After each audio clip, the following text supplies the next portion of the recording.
Hello everyone. Today we are going to discuss the life of John Keats. John Keats was born on October 31, 1795 in London in England, and he died on 23 February 1821 in Rome. English romantic lyric poet John Keats devoted his short life to the perfection of poetry. His poetry had vivid imagery, great sensual appeal, and philosophy. He was son of livery stable manager, and he did not had formal, little formal education. We can say his father died in 1804, and his mother quickly remarried.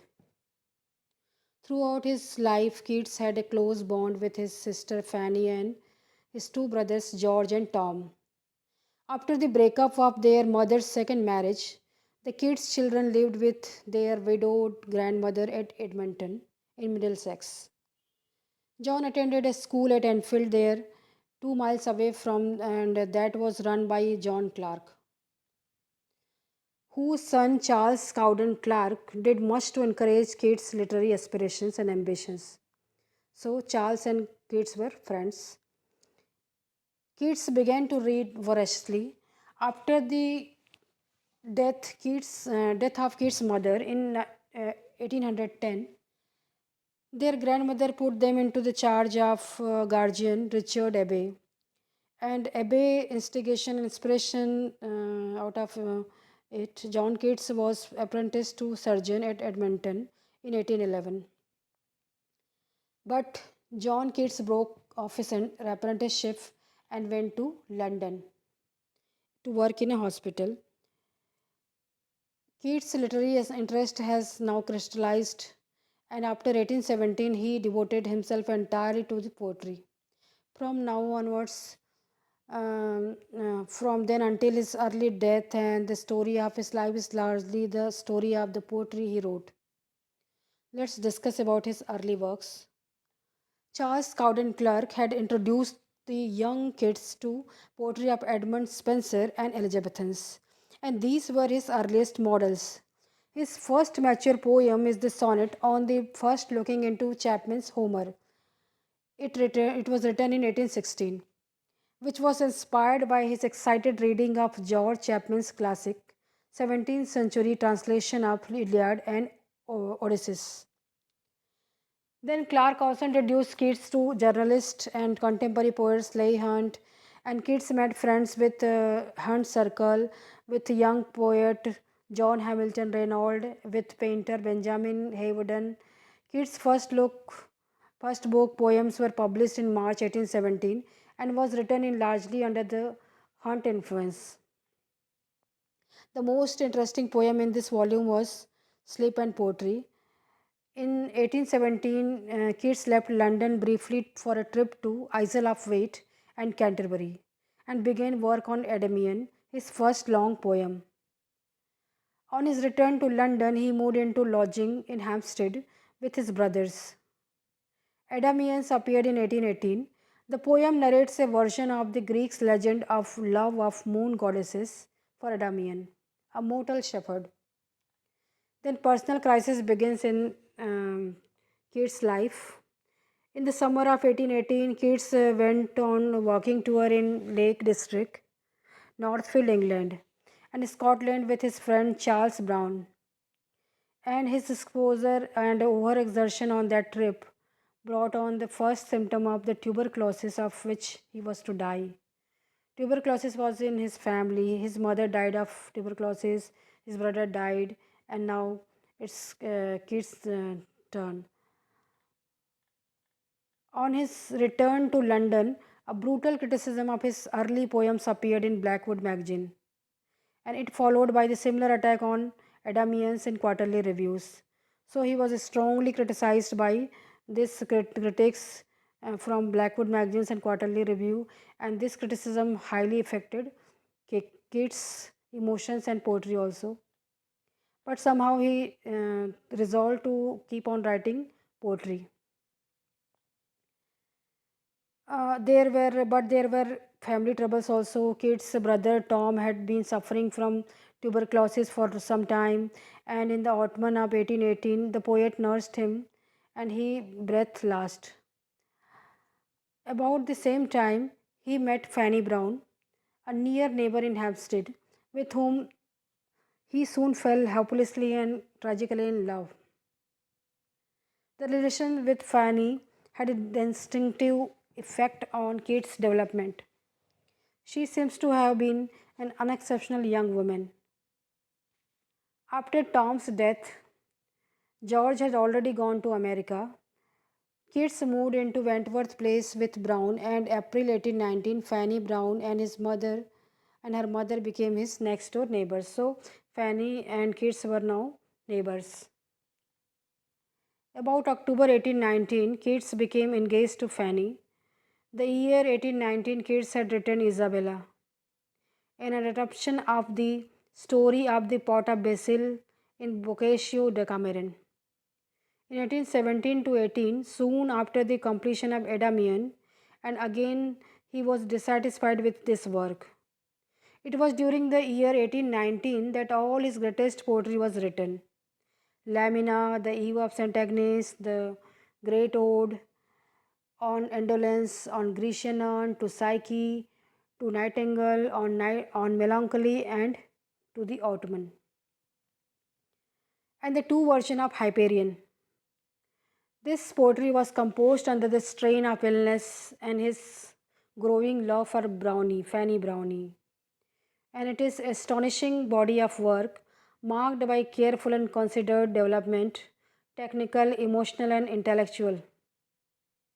Isabella, which Keats himself called weak-sided poem, contains some of the emotional weaknesses of Endymion.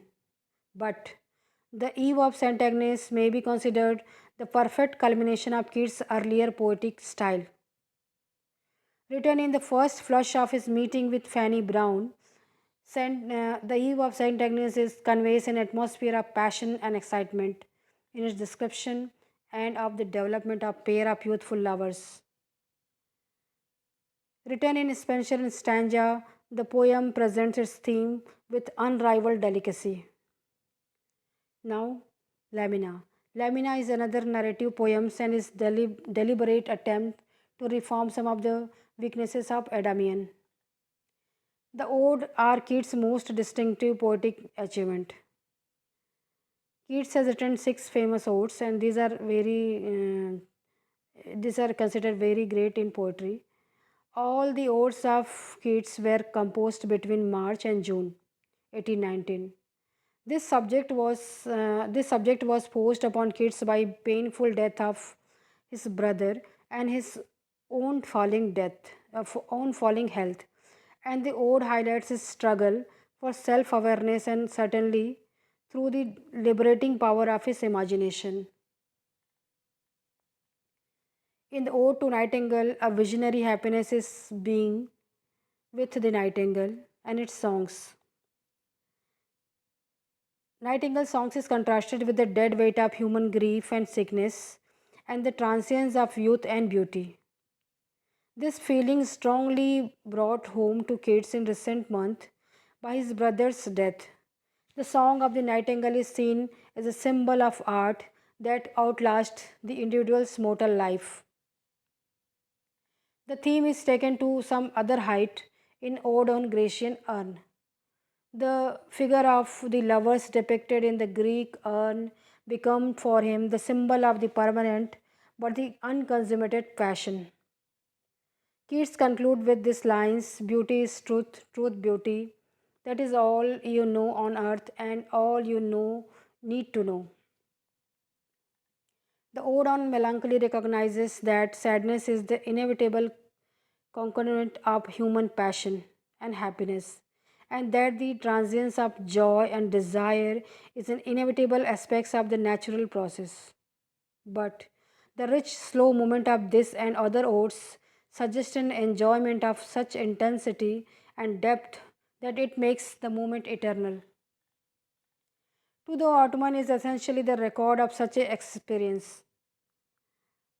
Autumn is seen not as a time of decay, but as a season of complete ripeness and fulfillment. A pause in time where everything has reached fruition. These poems, with their rich and exquisitely sensuous details and their meditative depth, are among the greatest achievements of romantic poetry. With them should be mentioned the ballad La Belle Dame Sans Mercy of about the same time, which reveals the opposite of destructive side of idyllic love seen in the Eve of St. Agnes. Keats' fragmentary poetic epic Hyperion exists in two versions. The poem is his last attempt in the face of increasing illness and frustrated love to come to terms with the conflict between absolute value and mortal decay that appears in other forms in earlier poetry.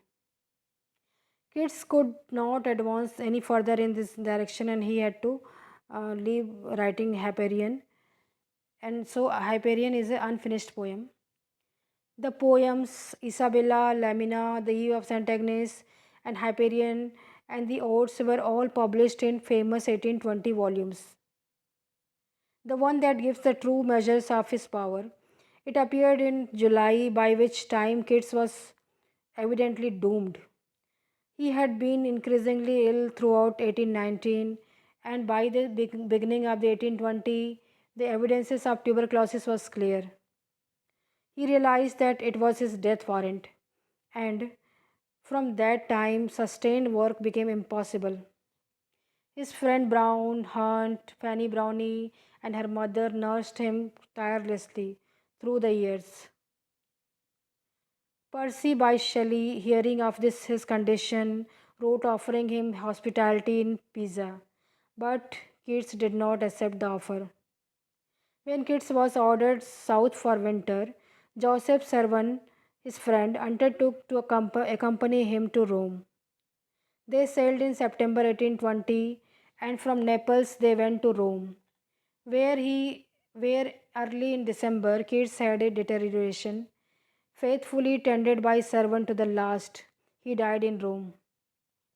Now something about letters of Keats. Keats' life and for his poetical development is to be found in his letters.